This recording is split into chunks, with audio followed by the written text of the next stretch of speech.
Hola, ¿qué tal? Muy buenas tardes a todas y todos.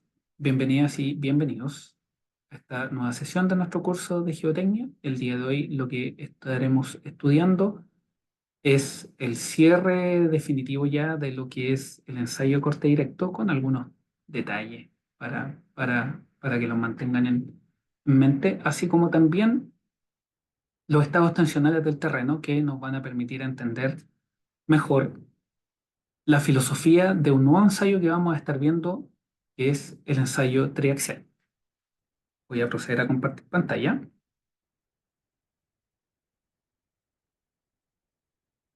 y vamos a pantalla completa. Entonces, ¿qué es lo que vamos a estar viendo? Bueno, nosotros ya hemos visto de qué se trata el corte directo. Refiere a la aplicación de una fuerza y la aplicación de un confinamiento vertical, una tensión vertical. También refiere a la aplicación de una fuerza tangencial y por consiguiente una tensión tangencial, una tensión de corte. También vamos a medir un desplazamiento relativo que puede ser a una tasa constante, por ejemplo. También el ensayo se puede hacer a carga controlada, por lo tanto ahí esa también es otra variación del ensayo. También en este ensayo se mide el desplazamiento relativo vertical que existe entre las cajitas del corte directo y siempre entendiendo que el plano de falla es impuesto, ¿no? Existe esta diferencia, esta pequeña ranura que en el fondo lo que hace es imponer la falla en el suelo que está en esta probeta. El equipo de corte directo, ahí ustedes lo pueden ver, se alcanza a ver lo que son los diales de desplazamiento, tanto en la vertical como en la horizontal, que son estos que están acá, ¿vale? El desplazamiento horizontal, desplazamiento vertical, y las celdas de carga. Aquí se observa la celda de carga horizontal, no se logra ver la celda de carga vertical, ¿ya? Pero lo que es importante es entender de que esa tensión se está aplicando. Aquí hay un esquema referencial sobre el ensayo del corte directo y acá hay una pequeña presentación respecto a este ensayo que es importante que la veamos. Aquí ustedes pueden ver el equipo en general, está la caja de corte, aquí es donde se pone la probeta, aquí hay un motorcito, aquí donde se pone la carga, eventualmente puede ser un ensayo de carga controlada, aquí se mide la carga horizontal, ¿ya? Y la primera instancia, ¿en qué consiste? En generar la probeta, eso quiere decir tener las dos cajitas, ¿cierto? Ahí ustedes pueden ver que las dos cajitas están separadas ahí por la ranura, se prepara la probeta, ¿ya? Y una vez que la probeta se prepara, se instala en el equipo. Ahora la instalación del equipo, ahí se está instalando la probeta en el equipo. Se acoplan las celdas de carga horizontales, las celdas de carga verticales. También se instalan estos elementos para medir los desplazamientos verticales y desplazamientos horizontales. Y se ejecuta el ensayo. ¿Y cómo se ejecuta? Bueno, en este caso el ensayo se está ejecutando a carga controlada. Ahí ustedes pueden ver de que la persona lo que hace es que pone un cierto nivel de carga, ¿sí? Ahí está la carga vertical, ¿ya? Carga controlada, deformación controlada, y ustedes pueden ver ahí los diferentes resultados. Y con esos resultados es que se empiezan a hacer los análisis que les van a entregar, como bien ahí ustedes ven, el ángulo de fricción interna y la cohesión aparente, ¿ya? Por lo tanto, este es un muy buen video que permite tener una idea de lo que significa hacer un ensayo corte directo, que en general es bastante cortito, ¿ya? Ahora, si nosotros vemos esta simulación numérica refiere a un ensayo que está hecho en el computador. Y aquí ustedes lo que pueden ver es que en la medida que se van generando las tensiones y los desplazamientos, ustedes ven de que existe una distribución de tensiones en el interior de la probeta y se observa la heterogeneidad en la respuesta del material.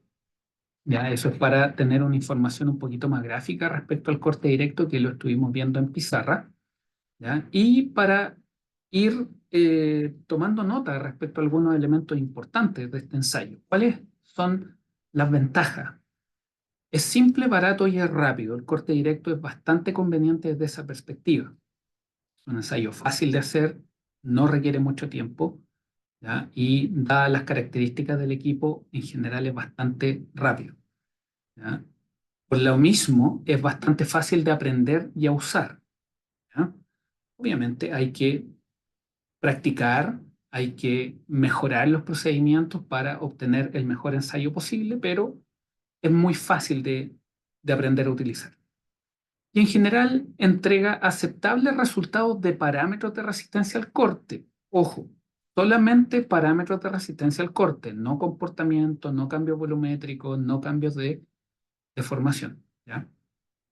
Y en ese contexto, las desventajas son importantes de tener presente. ¿Por qué? En general, el corte directo no mide presiones de poro. No trabaja en tensiones efectivas por lo mismo, porque no mide presiones de poro, ¿ya? Tampoco trabaja en tensiones principales. Existe una rotación de tensiones que es muy difícil de caracterizar. Las muestras en general son algo pequeñas, ¿ya? Es bastante sensible al operador del ensayo. También es altamente sensible a la alineación de las cajas, ¿ya? Y por lo tanto es un ensayo que requiere bastante práctica para poder tomar los resguardos necesarios para que los datos salgan buenos. No entrega información sobre compresibilidad, no entrega información sobre deformación, ¿ya? No permite evaluar deformaciones. Tampoco permite trabajar diferentes tipos de carga. En general trabaja con una sola combinación de carga que refiere a una carga vertical y un corte que se aplica, ¿ya? Para ensayar el corte directo con arcillas se requiere bastante cuidado, ¿ya? Un poco más de lo que se requiere con arenas, pero en general este ensayo no caracteriza el comportamiento, por lo tanto, siempre es bueno tener presente estos aspectos del ensayo para poder tomar las mejores decisiones en las estrategias experimentales que se aborden para caracterizar suelos, ¿ya? Esto también me gustaría dejárselo escrito acá. Dice, el corte directo resulta muy útil cuando se requiere estudiar, por ejemplo, interfaces entre materiales para los cuales se conoce muy bien la geometría de su interfaz. Por ejemplo, en el contacto entre roca y suelo o bien entre dos superficies como por ejemplo un suelo con un geosintético. También podría servir para entender la interacción entre dos tipos de suelos ante la sospecha de un patín horizontal bajo una estructura de suelo, ¿ya? Entonces, utilizado muy estratégicamente o en proyectos de menor envergadura, el corte directo, la verdad es que anda bastante bien, ¿ya? Como un resultado de un ensayo de primer orden es bastante bueno.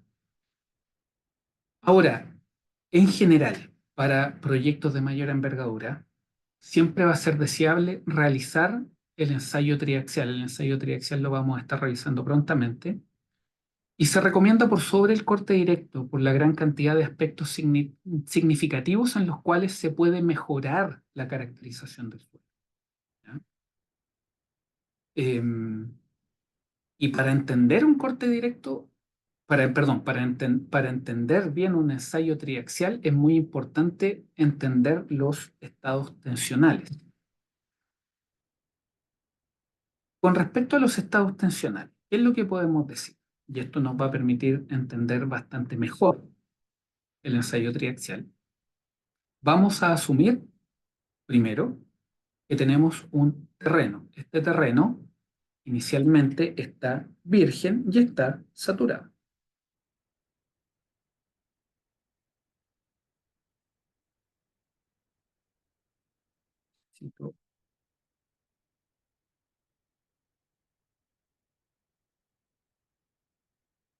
Aquí está.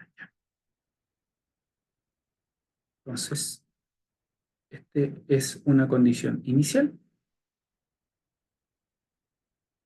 y el terreno está saturado, por lo tanto, aquí existe una tensión vertical efectiva, también hay una tensión lateral efectiva, y ahora supongamos que posteriormente se aplica una carga vertical.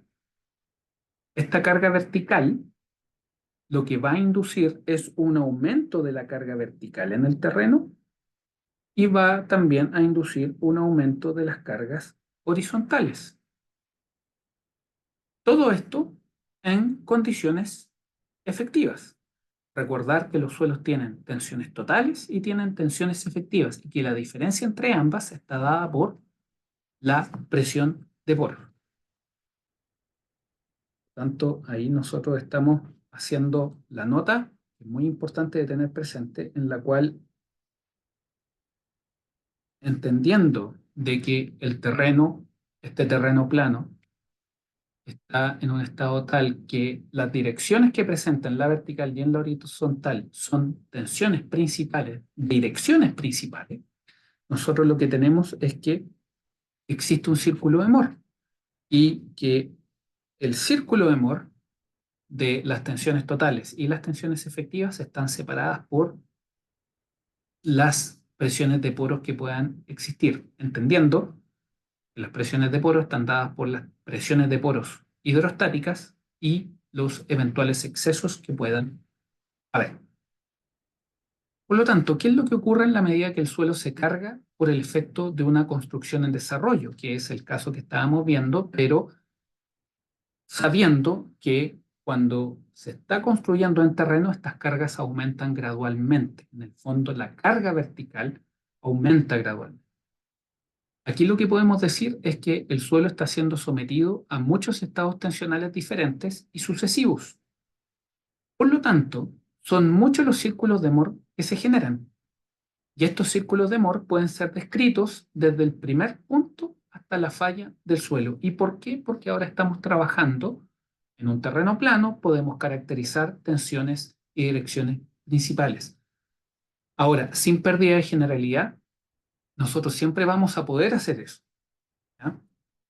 Por lo tanto, entendiendo que ante estas condiciones en las cuales podemos identificar correctamente las direcciones principales, las tensiones principales, los sigma 1, los sigma 3, tanto efectivos como totales, nosotros lo que podemos ir viendo es que en la medida que las cargas van aumentando en terreno, van a aparecer diferentes estados tensionales que van a ser caracterizados por diferentes círculos de Moore. ¿Qué es lo que sucede entonces con respecto a la situación anterior? Que estábamos hablando del ensayo de corte directo, en el cual condiciones de tensiones principales se podían ver de manera muy discreta. Ahora, en este caso, que estamos lidiando con un terreno plano y estamos identificando de manera clara cómo las tensiones se van desarrollando, ahora aparecen varios círculos de Moore y, al contrario de lo que ocurría antes, ahora tenemos mucha información. Por lo tanto, podemos trabajar con una estrategia toda esta información que ahora estamos recibiendo de tanto círculo de Moore y podemos caracterizarla a través del centro del círculo de Moore y el radio del círculo de Moore. Y por lo tanto, si tenemos un círculo de Moore, nosotros podemos decir de que el centro del círculo de Moore va a estar dado por un sigma 1 más un sigma 3 dividido por 2, y el radio va a estar dado por un sigma 1 menos sigma 3 dividido por 2. Y eso para cada estado de carga secuencial en la cual, en este caso, ¿ya?, lo que hicimos fue poner una carga vertical que va aumentando en la superficie, ¿ya? Ahora bien, para simplificar aún más esta situación que estamos estudiando, sin pérdida de generalidad, vamos a asumir que el suelo está sometido a un estado tensional efectivo isotrópico. Eso quiere decir que vamos a asumir que el suelo está con una tensión efectiva sigma 0' en todas sus direcciones. Eso quiere decir de que vamos a tener un sigma 0' en esa dirección, un sigma 0' en esa dirección, sigma 0' en esa dirección, sigma 0' en esa dirección, y en todas las direcciones iguales. Y ese va a ser nuestro estado inicial. Terreno saturado. La relación que existe entre las tensiones efectivas y totales está dada por esta ecuación que ustedes ya conocen. ¿Y qué es lo que vamos a tener posteriormente? De que la tensión vertical aumenta. Y vamos a asumir que esta tensión vertical aumenta en un delta sigma vertical y que eso es arbitrario. ¿Ya? Por lo tanto, puede tomar cualquier valor dentro de esta secuencia, dentro de una secuencia constructiva en donde esta carga vertical va a ir aumentando. Por lo tanto, vamos a asumir de que existe un aumento en la vertical dado por delta sigma b y que vamos a mantener constante la carga efectiva horizontal, sigma 0'. Por lo tanto, tenemos esa situación que se observa en pantalla. Ahora, todos estos estados, tanto el inicial como el posterior, en el cual existe una carga vertical, pueden ser caracterizados a través de un círculo de Moore, porque son direcciones principales. Por lo tanto, estos estados se pueden caracterizar en el círculo de Moore y además existe un círculo de Moore para cada estado principal. ¿Y por qué? Para cada estado tensional. ¿Por qué? Porque existen diferencias de tensiones principales. Si bien al principio son iguales, donde el círculo de Moore se reduce a un punto, posteriormente, en la medida que las cargas verticales van aumentando, se van generando círculos de Moore porque existe un corte asociado. ¿Ya? Y por lo tanto se puede asociar un radio y un centro. Ahora bien, analicemos qué es lo que ocurre desde una perspectiva de tensiones totales y tensiones efectivas para los diferentes círculos que vamos obteniendo en este nuevo contexto de análisis simplificado donde partimos de un estado isotrópico inicial, sigma 0' en la misma dirección tanto horizontal como vertical. ¿Ya?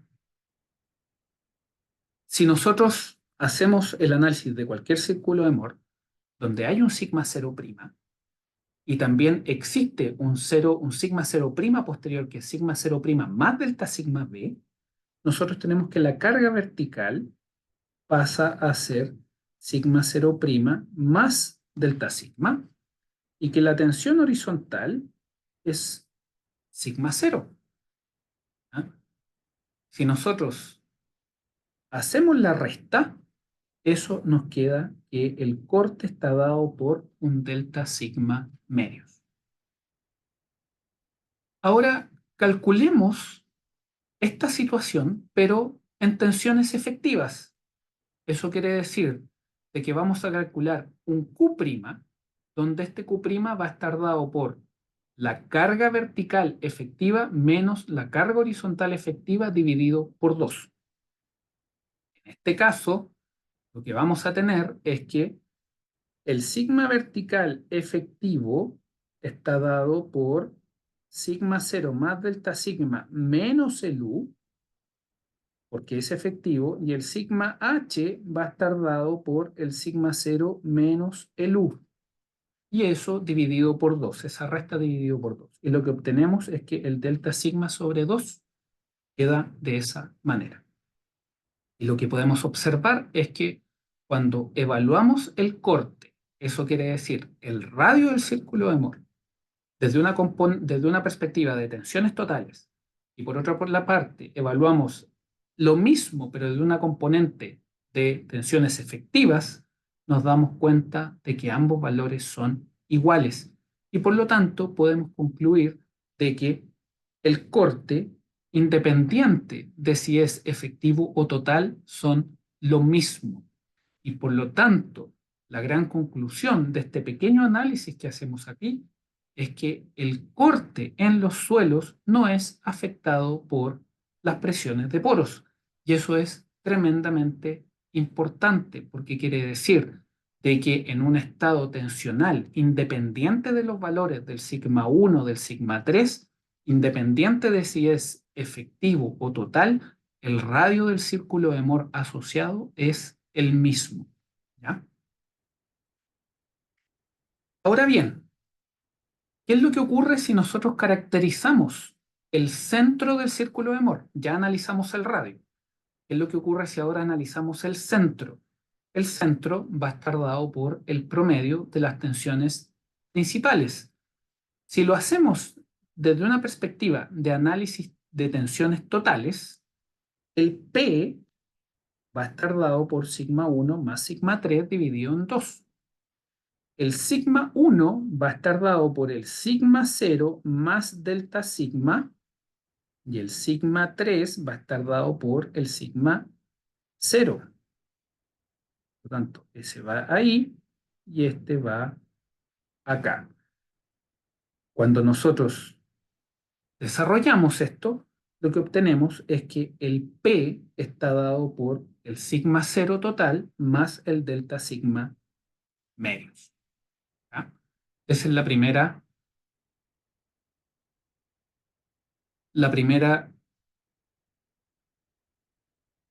el primer resultado de hacer un análisis de tensiones totales de el centro del círculo de Moore. Ahora bien, esto es independiente de si las presiones de poros son iniciales o una variación de ellas. Eso quiere decir de que al hacer un análisis de tensiones totales, ¿ya? Nosotros tenemos tensiones totales que son las externas, ya sean la gravitatoria, la carga externa, todo eso.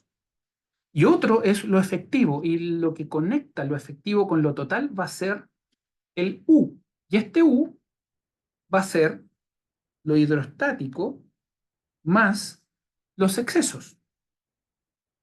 Ahora, ¿qué pasa en el caso que nosotros queramos evaluar la presión media, el centro del círculo de Moore, pero en un caso efectivo?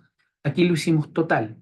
Si queremos pasar al efectivo, tenemos que hacerlo considerando los excesos de presiones de poro, las presiones de poro que hay en el sistema.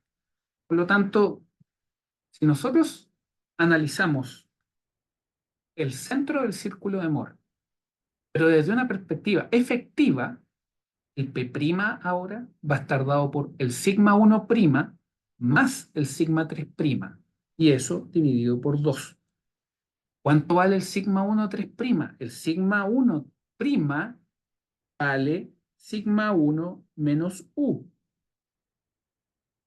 Y el sigma 3' vale sigma 3 total menos U.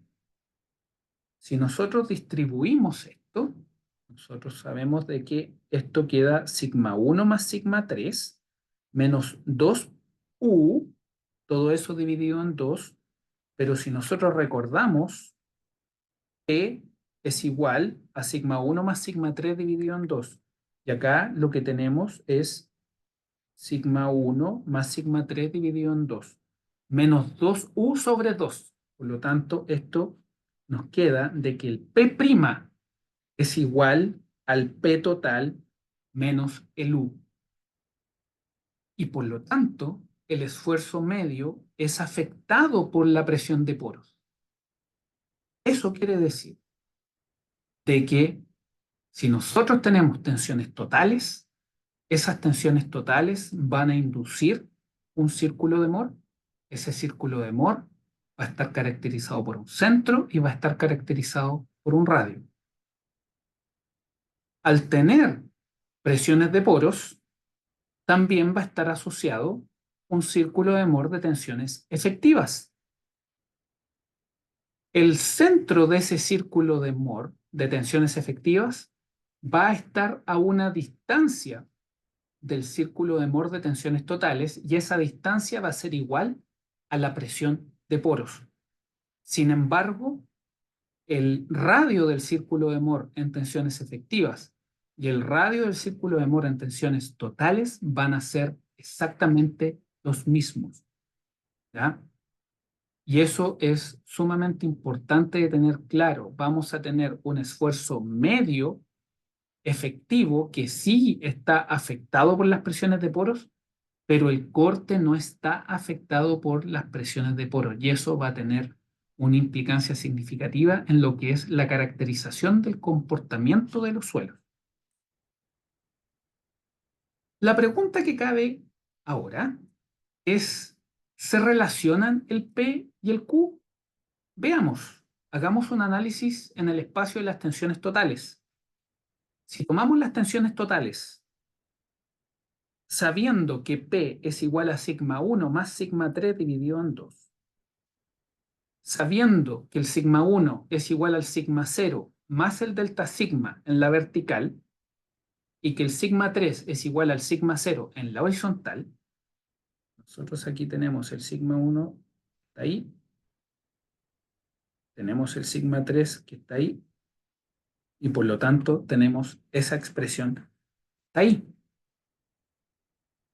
Si la desarrollamos matemáticamente, nosotros sabemos eso. Sabemos que el P es igual al sigma 0 total más delta sigma partido por 2. Ahora bien, tomemos la definición del Q. El Q es independiente de si es total o efectivo. Lo que nosotros aquí tenemos es que el Q es sigma B menos sigma H. El sigma B es sigma 0 más delta sigma. O sigma 1 igual a sigma 0 más delta sigma. El sigma H es sigma 0. Y eso nosotros ya sabemos que es igual a delta sigma medios. Pero el delta sigma medios está acá también. Por lo tanto, si nosotros traemos esta definición para acá, nosotros lo que tenemos es que el P total es igual al sigma 0 más Q y por lo tanto Q es igual a P menos sigma 0. Eso quiere decir de que cuando existe un estado de carga en el cual la carga vertical va aumentando y la horizontal se mantiene en vista de la simplificación que planteamos al inicio, lo que nosotros tenemos es que el corte que se induce es proporcional al aumento de el P que se aplica, porque recuerde que el P depende del delta sigma, ¿ya? Esta relación entre P y Q está definida a partir de tensiones principales sigma 1 y sigma 3, ¿ya?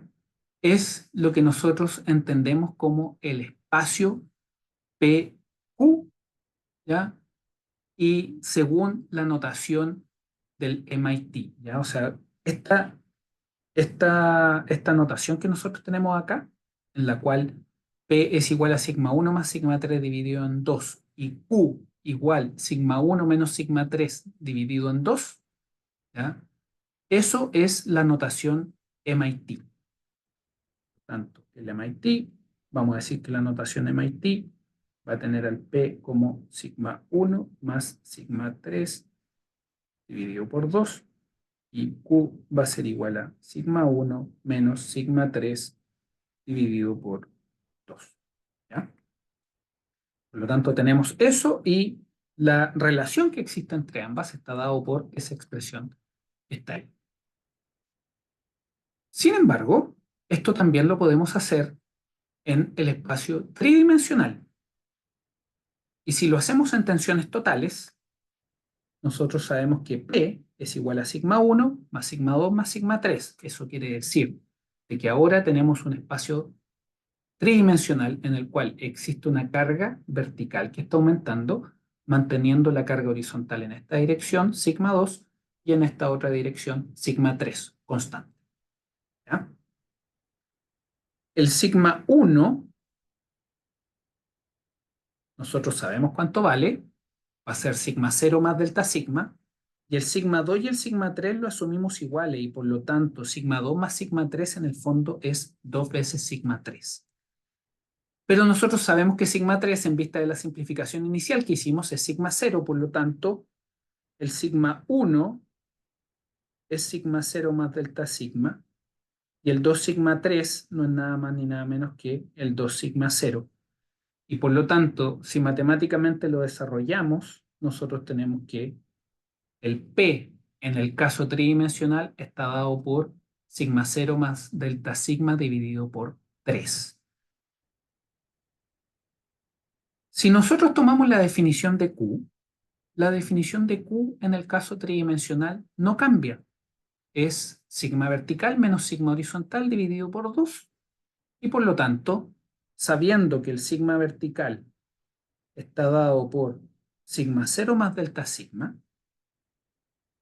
y que el sigma horizontal está dado por sigma 0, nosotros nuevamente tenemos que eso es delta sigma medios, y que este valor de Q nosotros lo podemos encontrar acá, ¿cierto? Porque si la expresión de P es igual a sigma 0 más delta sigma dividido en 3, esto es igual a sigma 0 más 2 delta sigma dividido en 2 por 3. Es un ni quita ni pone. Por lo tanto, nosotros lo que tenemos acá es que hemos construido el Q. Y por lo tanto, esta relación, nuevamente encontramos que se relaciona el P con el Q a través de la ecuación P igual sigma 0 más 2Q sobre 3. Y por lo tanto, el Q queda igual a 3 medios de P menos sigma 0. Ahora bien, ¿cómo nosotros vamos a llamar a estas notaciones en el espacio tridimensional? Cuando nosotros referimos al P como sigma 1 más sigma 2 más sigma 3 dividido por 3 y al Q como sigma 1 menos sigma 3 partido por 2, estas notaciones nosotros las vamos a referir como las notaciones del espacio Cambridge y se le llaman notaciones Cambridge. Notaciones Cambridge.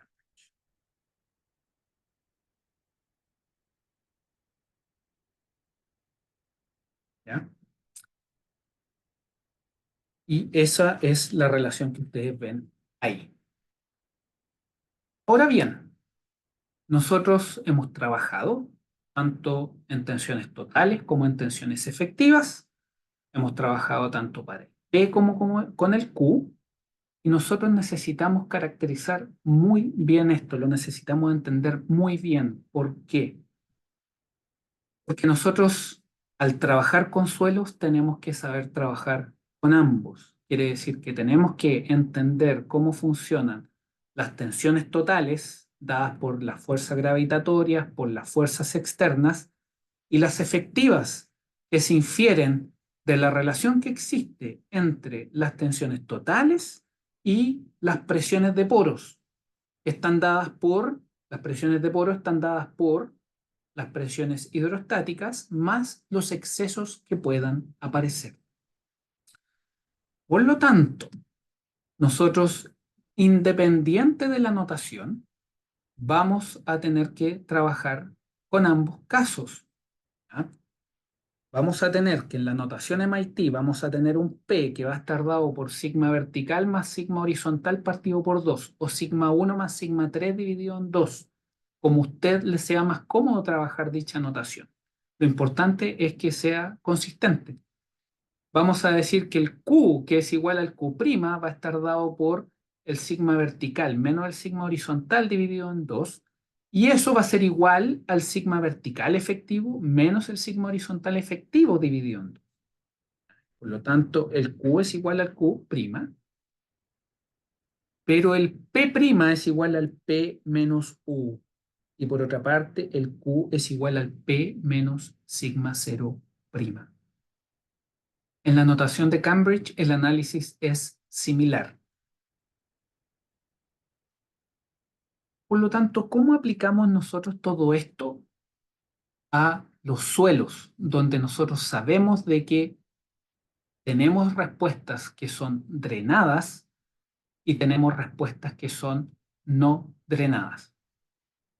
Partamos con la respuesta drenada. nosotros sabemos de todo lo que hemos conversado durante nuestro curso, de que la respuesta drenada está caracterizada por una condición tal que las presiones de poros que existen son presiones de poros de naturaleza hidrostática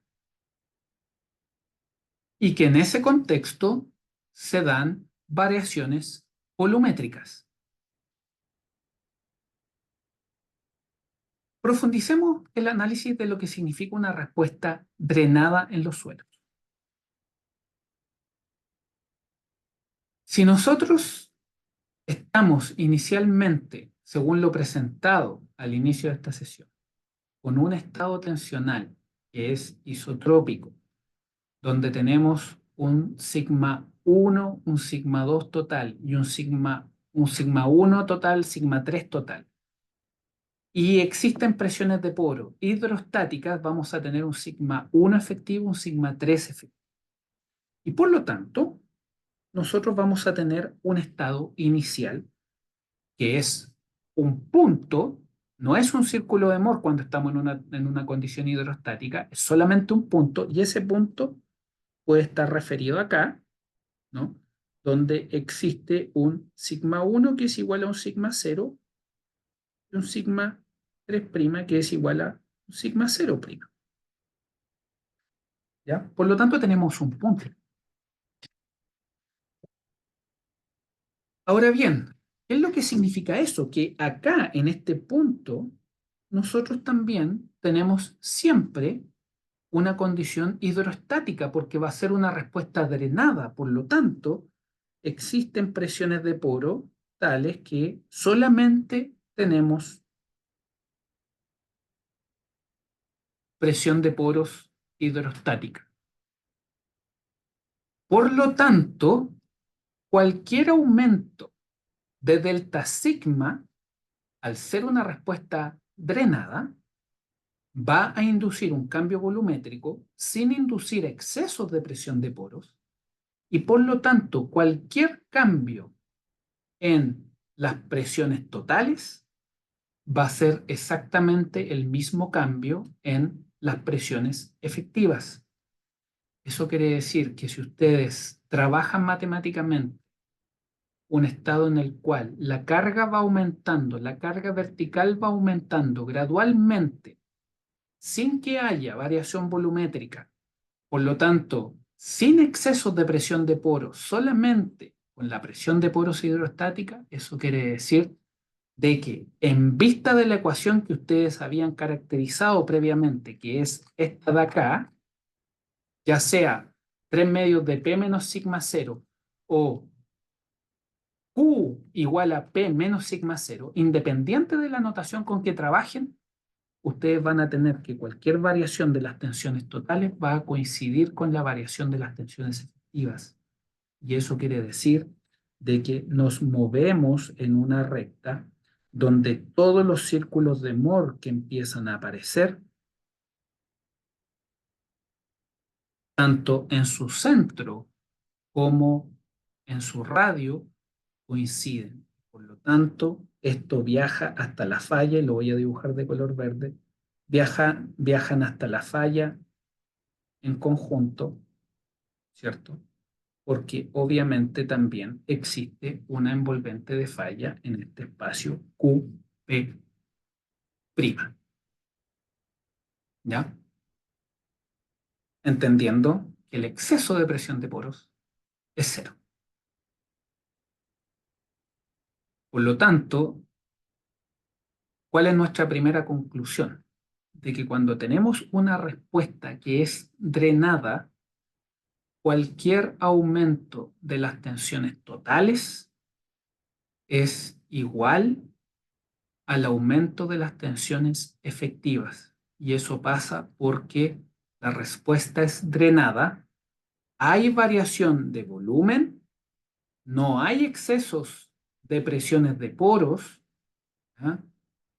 Por lo tanto, desde una perspectiva de comportamiento de suelo, el cambio de tensión total es igual al cambio de tensión efectiva. Y es por eso que ambas coinciden. ¿Ya? Y eso está dado por esta observación. La voy a... La que está acá.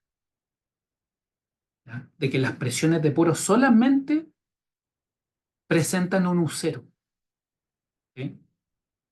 Y si ustedes hacen la matemática con esto, ustedes pueden profundizar. Si toman este caso en particular y lo profundizan con todo el análisis que hemos venido haciendo, ustedes van a llegar a la conclusión de que esas dos rectas, tensiones totales, tensiones efectivas, ¿ya? A partir de este punto, lo voy a marcar ahora en negro, porque este es el punto inicial, ¿no? En ese punto es lo isotrópico y a partir de ahí se empieza a cargar verticalmente. ¿Ya? Ustedes no van a tener variaciones en las presiones de poro con respecto a la hidrostática. ¿Cómo se ve esto? Va a depender nuevamente, y esto trayendo lo que habíamos conversado en el contexto del corte directo, nosotros vamos a tener que esto se va hasta la falla, porque hay un envolvente de falla en el plano QP', ¿ya?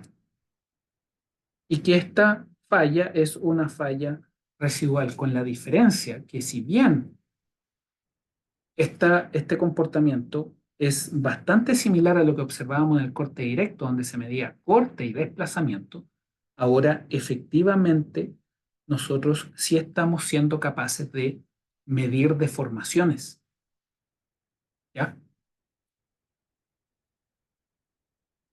Y obviamente si estamos con una respuesta que es contractiva, esta respuesta la vamos a entender como una respuesta que además es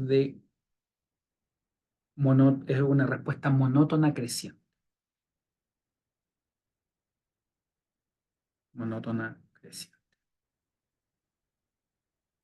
¿Ya? Y esto llega al estado último y ese estado último nosotros lo podemos caracterizar a través de lo que conocemos ya como una resistencia residual, pero en un contexto donde conocemos mejor qué es lo que ocurre a cada momento con la dirección de las tensiones. Y esto obviamente sabiendo de que el comportamiento de los suelos está controlado por las tensiones efectivas, ¿ya? Esto obviamente es válido para tensiones efectivas. Cuando los suelos fallan, lo hacen en sus estados de tensiones efectivas. Ahí ustedes pueden ver algunos resultados de ensayos que hemos realizado. En particular, estos son ensayos que hemos realizado en arenas de Relae, en las cuales ustedes pueden ver cómo el suelo llega ahí a la envolvente de falla y obviamente esto tiene una proyección en el espacio Q epsilon. Los gráficos que ustedes pueden ver también son los de deformación volumétrica y deformación axial y también pueden ver la variación del índice de vacío con el confinamiento efectivo. Son resultados importantes que se pueden ver en el contexto de un ensayo triaxial. ¿Ya? ¿Qué es lo que pasa con un análisis tensional drenado, pero ahora donde el suelo es dilatante? En general, vamos a observar en la respuesta dilatante la existencia de un PIC, respuesta dilatante drenada. Vamos a ver la existencia de un PIC. Ese PIC implica que en el espacio del corte con la deformación axial vamos a observar este PIC, esa resistencia PIC se observa ahí, y esto quiere decir que la envolvente de falla que nosotros estamos viendo ahí, por ahora vamos a decir que es superada, por ahora. ¿Ya? Por ahora en el contexto de este curso de geotecnia, introducción a la geotecnia, vamos a decir de que esto es superado, es un comportamiento que se observa. ¿Y cómo funciona esto? Ustedes pueden ver de que ahí lo que hace la carga es que aumenta, llega al pic y, pasado el pic, esto empieza a disminuir. y llega a la residual. Por lo tanto, tenemos una resistencia peak, resistencia residual. Y eso, en el espacio UP', que ya tenemos que ir profundizando, tenemos que llegamos a este peak, pero una vez que llegamos a este peak nos empezamos a devolver. Y llegamos al punto de falla. ¿Ya? Esto obviamente lo vamos a practicar con información y ejercicios prácticos con números que nos va a permitir caracterizar de mucho mejor manera esto que obviamente requiere mucho estudio. Y la pregunta que viene ahora es si nosotros ya tenemos caracterizado lo que son las trayectorias de tensión, dados por estos Q, estos P', la comprensión de lo que es el centro del círculo de Moore, los radios del círculo de Moore, tanto para tensiones totales como efectivas, y que esto tiene un comportamiento que podemos caracterizar, ¿sí?, de manera drenada, donde existe solamente presión de poros hidrostática, cambio volumétrico. La pregunta que queda es, ¿qué es lo que ocurre si la respuesta es no drenada? Cuando la respuesta es no drenada, es muy importante que ustedes recuerden de que en una respuesta no drenada, la presión de poros tiene dos componentes.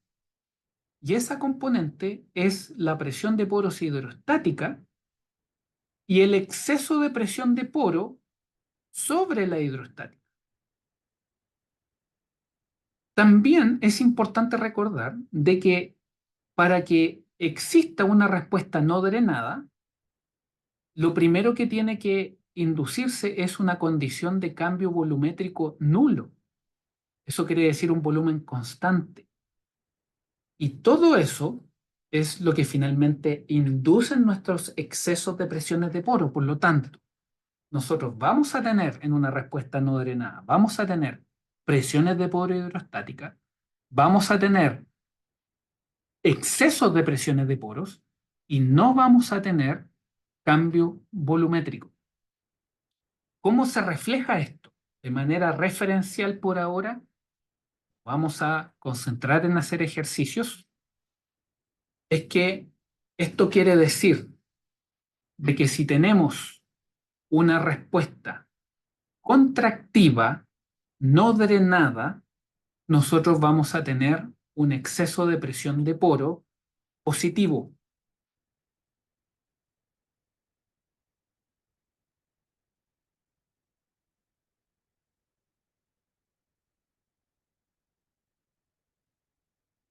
Respuesta no drenada contractiva implica un exceso de presión de poro positivo. Si ustedes se recuerdan, el Q es igual al Q', pero si ustedes también se recuerdan, el P' es igual al P menos U, que en particular es igual al P menos el U más delta U. Como es una respuesta no drenada, este parámetro ahora es diferente de cero. Y por lo tanto, esto lo que nos indica es que si nosotros tenemos un cambio en las presiones totales, en las tensiones totales, y la respuesta es no drenada, las tensiones efectivas van a ser afectadas por los excesos de presiones de poros. No por las hidrostáticas, sino que por los excesos. Y por lo tanto, las tensiones, la trayectoria de tensiones efectivas se va a separar de la trayectoria de tensiones totales. Y eventualmente, si nosotros sabemos que nuestras trayectorias de tensiones efectivas se separan de las totales y sabiendo que los suelos están controlados por las tensiones efectivas, nosotros eventualmente lo que podemos hacer es que podemos hacer que nuestros suelos fallen antes por la existencia de estos excesos de presiones de poro. Sí, la respuesta en este caso es una respuesta no drenada contractiva con un delta U positivo. Eso quiere decir, por ejemplo, en el caso de una arena, una densidad relativa baja. Ahora, ¿qué sucede si nosotros tenemos una respuesta que no drenada, pero de un suelo dilatante? Eventualmente un suelo dilatante entendido como una densidad relativa mayor, en el caso de una arena, o una arcilla fuertemente preconsolidada, en el caso de una arcilla. En este caso, nosotros lo que vamos a tener es que el exceso de presión de poros, al ser una respuesta no drenada, ¿ya?, se va a generar un exceso de presión de poro, pero ese exceso de presión de poro va a ser negativo. Si ustedes se recuerdan, nuevamente, Q es igual a Q', el P' es igual al P menos Q0 más delta U. Por lo tanto, esto queda P menos U0 menos delta U. Pero si el delta U es negativo, el menos delta U es positivo y por lo tanto el P' aumenta. Y eso, desde una perspectiva práctica, lo que implica es que el nivel de corte de los suelos aumenta.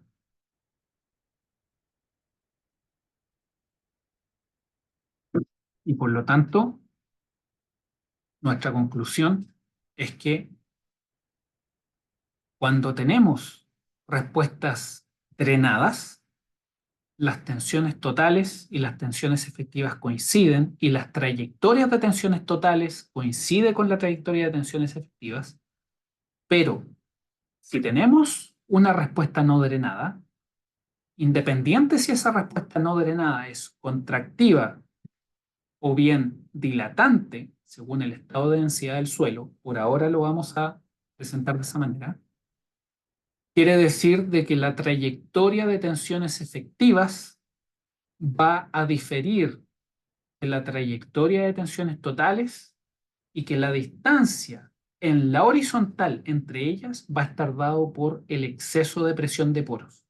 Porque recuerde que el corte no está afectado por las presiones de poros, pero el confinamiento medio P sí está afectado por las presiones de poro. Por lo tanto, ¿cómo seguimos? Entendiendo que el corte directo fue un ensayo, un muy buen ensayo de primer orden, que presenta ventajas, pero también muchas desventajas que no permiten reproducir los estados tensionales que estuvimos analizando ahora en un terreno, tampoco el comportamiento. Entonces, lo que tenemos que hacer es buscar un ensayo donde podamos caracterizar correctamente los estados tensionales en terreno y superar todos los desafíos que el corte directo no puede resolver. Por lo tanto, entendiendo que nosotros ya comprendemos qué es lo que sucede con los estados tensionales en un terreno plano, ¿qué es lo que sería deseable para nosotros de medir en el suelo? A nosotros nos gustaría reproducir los sistemas tensionales del terreno siempre. Nos gustaría tener las mediciones de las tensiones siempre.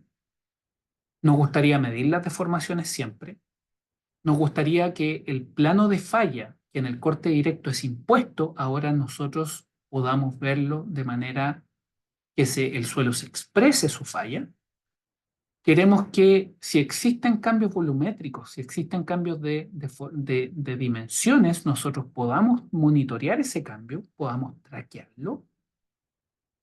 También nos gustaría tener una idea de qué es lo que pasa con el comportamiento tridimensional.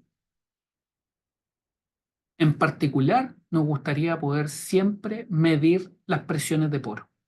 Eso quiere decir de que nos gustaría tener un suelo completamente saturado siempre, porque además va a ser la condición más desfavorable. Y también nos gustaría permitir la entrada y salida de agua, que de alguna manera nos va a permitir medir los cambios volumétricos. Cuando nosotros nos referimos a que algo es monitoreable o es traqueable, en términos de geotecnia, para efectos de ensayo, queremos decir el poder medir las tensiones y las deformaciones, pero desde el principio de la falla desde el principio del ensayo hasta que se produce la falla del suelo, eso quiere decir en todo momento. ¿Ya? Y eso lo podemos hacer con diferentes tipos de probeta. Podríamos hacerlo con una cúbica, pero en general es muy difícil de ensayar. ¿Ya? ¿Existen equipos? Sí, pero son equipos tremendamente sofisticados, tremendamente eh, sobrecalificados, ¿ya? Y que se ocupan muy poco en la práctica. Esta es una probeta razonable, una probeta cilíndrica. Tiene tres direcciones, en las cuales dos son independientes, por lo tanto son dos que podemos controlar, y tiene menos esquinas abruptas que en el caso de un cubo. Es más fácil de ensayar. Pero va a haber un ensayo que tiene una una configuración física ideal y que es la probeta hueca. La probeta hueca yo se las presento acá para que sepan que existe, donde existen tres direcciones principales. ¿Ya? Las tres son independientes, las tres son controlables y claramente menos abruptas, pero nosotros vamos a trabajar con esta. Y con esta probeta, una probeta cilíndrica, es la que vamos a trabajar y la vamos a meter en este equipo que se llama el ensayo en la cámara triaxial. ¿Ya? Y lo que vamos a revisar en la próxima sesión es el detalle de la cámara triaxial para que nosotros podamos trabajar todo aquello referido a lo que son los cambios tensionales basados en esta clase que estuvimos viendo el día de hoy, que es una clase bastante intensa, con mucho concepto, pero que es fundamental para entender esta última parte del curso. Con eso presentado, me despido. Espero que estén muy bien y les agradezco su asistencia. Muchas gracias. Chao, chao.